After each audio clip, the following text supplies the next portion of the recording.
Breve introducción. Para facilitar su misión, Jesús pasa los 3 últimos años de su vida en Cafarnaúm, en la casa de Pedro, junto al lago de Tiberíades. La población tenía milicia romana y también ellos se admiraban por las palabras y obras de Jesús, por lo que un capitán muestra una gran fe y se acerca a él para pedirle un favor. Para manifestar su poder sobre la muerte, Jesús resucita al hijo de una viuda. Exalta a Juan Bautista ante el pueblo y a él que está en la cárcel le hace saber que las profecías sobre el Mesías se están cumpliendo. Jesús convive con fariseos y pecadores, muestra su misericordia y su poder de perdonar los pecados. Capítulo 7 del Evangelio de San Lucas. La fe de un pagano. Cuando terminó de enseñar al pueblo con estas palabras, Jesús entró en Cafarnaúm. Había allí un capitán que tenía un sirviente muy enfermo, al que quería mucho y que estaba a punto de morir. Habiendo oído hablar de Jesús, le envió a algunos judíos importantes para rogarle que viniera y salvara a su siervo. Llegaron donde Jesús y le rogaron insistentemente diciéndole: «Este hombre se merece que le hagas este favor, pues ama a nuestro pueblo y nos ha construido una sinagoga». Jesús se puso en camino con ellos. No estaban ya lejos de la casa cuando el capitán envió a unos amigos para que le dijeran: «Señor, no te molestes. ¿Quién soy yo para que entres bajo mi techo? Por eso ni siquiera me atreví a ir personalmente donde ti. Basta que tú digas una palabra y mi sirviente se sanará. Yo mismo, a pesar de que soy un subalterno, tengo soldados a mis órdenes y cuando le ordeno a uno vete, va, y si le digo a otro ven, viene, y si digo a mi sirviente haz esto, lo hace». Al oír estas palabras, Jesús quedó admirado y volviéndose hacia la gente que lo seguía, dijo: «Les aseguro que ni siquiera en Israel he hallado una fe tan grande». Y cuando los enviados regresaron a casa, encontraron al sirviente totalmente restablecido. Jesús resucita al hijo de una viuda. Jesús se dirigió poco después a un pueblo llamado Naín, y con él iban sus discípulos y un buen número de personas. Cuando llegó a la puerta del pueblo, sacaban a enterrar a un muerto. Era el hijo único de su madre, que era viuda, y mucha gente del pueblo la acompañaba. Al verla, el Señor se compadeció de ella y le dijo: «No llores». Después se acercó y tocó el féretro. Los que lo llevaban se detuvieron. Dijo Jesús entonces: «Joven, yo te lo mando, levántate». Se incorporó el muerto inmediatamente y se puso a hablar, y Jesús se lo entregó a su madre. Un santo temor se apoderó de todos y alababan a Dios diciendo: «Es un gran profeta el que nos ha llegado. Dios ha visitado a su pueblo». Lo mismo se rumoreaba de él en todo el país judío y en sus alrededores. Jesús responde a los enviados de Juan Bautista. Los discípulos de Juan lo tenían informado de todo aquello. Llamó pues a 2 de sus discípulos y los envió a que preguntaran al Señor: «¿Eres tú el que ha de venir, o tenemos que esperar a otro?».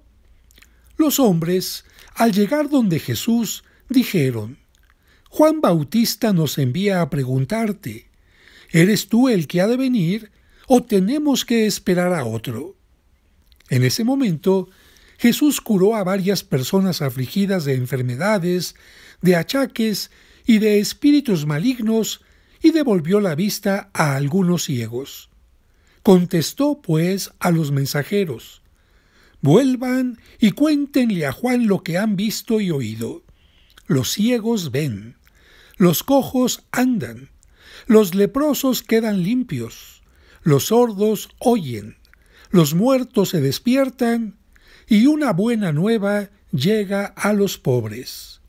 Y dichoso aquel para quien yo no soy un motivo de escándalo». Los mensajeros se fueron Y Jesús empezó a hablar de Juan a la gente. Cuando ustedes salieron al desierto, ¿qué iban a ver? ¿Una caña agitada por el viento? ¿Qué iban a ver? ¿Un hombre con ropas finas? Pero los que visten ropas finas y tienen comida regia están en palacios. Entonces, ¿qué fueron a ver? ¿Un profeta? Eso sí, y créanme, más que profeta. Este es el hombre de quien la Escritura dice: ahora envío a mi mensajero delante de ti para que te preceda y te abra el camino. Yo les digo que entre los hijos de mujer no hay ninguno más grande que Juan Bautista, y sin embargo, el más pequeño en el reino de Dios es más que él. Todo el pueblo escuchó a Juan, incluso los publicanos. Confesaron sus faltas y recibieron su bautismo. En cambio, los fariseos y los maestros de la ley no pasaron por su bautismo y con esto desoyeron el llamado que Dios les dirigía. ¿Con quién puedo comparar a los hombres del tiempo presente? Son como niños sentados en la plaza que se quejan unos de otros. Les tocamos la flauta y no han bailado. Les cantamos canciones tristes y no han querido llorar.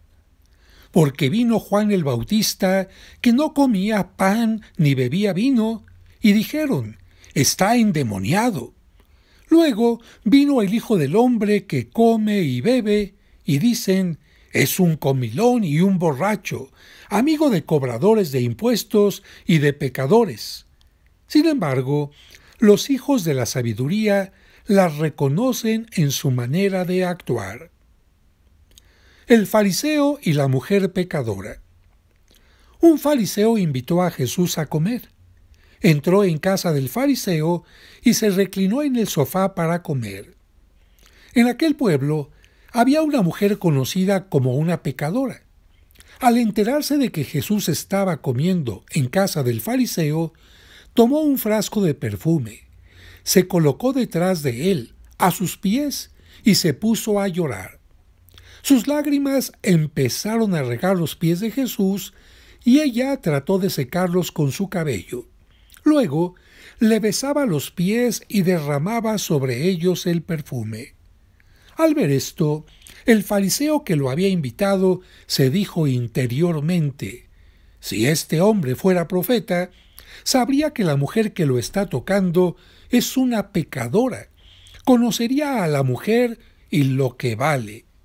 Pero Jesús, tomando la palabra, le dijo: Simón, tengo algo que decirte. Simón contestó: habla, maestro. Y Jesús le dijo: un prestamista tenía 2 deudores. Uno le debía 500 monedas y el otro 50. Como no tenían con qué pagarle, les perdonó la deuda a ambos. ¿Cuál de los dos lo querrá más? Simón le contestó: pienso que aquel a quien le perdonó más. Y Jesús le dijo: has juzgado bien. Y volviéndose hacia la mujer, dijo a Simón: ¿ves a esta mujer? Cuando entré en tu casa no me ofreciste agua para los pies, mientras que ella me ha lavado los pies con sus lágrimas y me los ha secado con sus cabellos. Tú no me has recibido con un beso, pero ella, desde que entró, no ha dejado de cubrirme los pies de besos. Tú no me ungiste la cabeza con aceite. Ella, en cambio, ha derramado perfumes sobre mis pies. Por eso te digo que sus pecados, sus numerosos pecados, le quedan perdonados por el mucho amor que ha manifestado. En cambio, aquel al que se le perdona poco, demuestra poco amor. Jesús dijo después a la mujer: tus pecados te quedan perdonados. Y los que estaban con él a la mesa empezaron a pensar: ¿así que ahora pretende perdonar pecados? Pero de nuevo Jesús se dirigió a la mujer: tu fe te ha salvado. Vete en paz. Hasta aquí el capítulo 7 del Evangelio de San Lucas.